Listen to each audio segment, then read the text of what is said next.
Nos encontramos en la sexta jornada de Moda y Comunicación en el Museo del Traje. Durante 3 días consecutivos y bajo el título de Fashion Branding, marcas de diferentes sectores nos cuentan cómo se esfuerzan por hacerse un hueco en el mercado.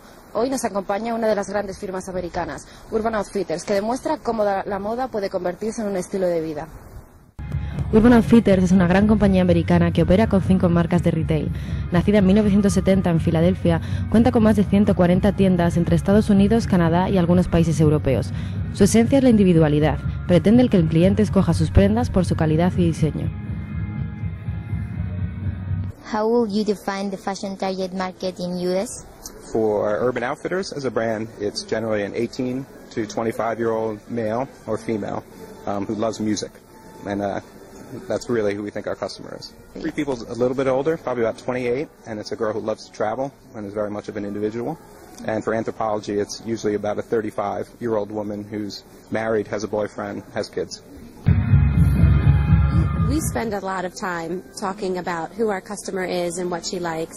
And so a lot of times it's going to our stores and talking to her, spending time in the fitting room, finding out what she likes and what she doesn't like is important.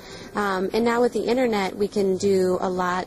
Most of our buyers start their day by checking ratings and reviews on the internet. And so she tells us a lot about what she loves about our clothing. She'll often take pictures of herself wearing the clothing and upload it onto the website. And that's a very important way for us to be talking to the customer. Every store is different, so it's very difficult to say what one environment looks like, but we make each store fit their location. So we spoke today, I showed Urban Outfitters that was in a church. We have Urban Outfitters that are in a bank. We have Urban Outfitters that are in many different stores. So we try to create a beautiful store that fits with their location.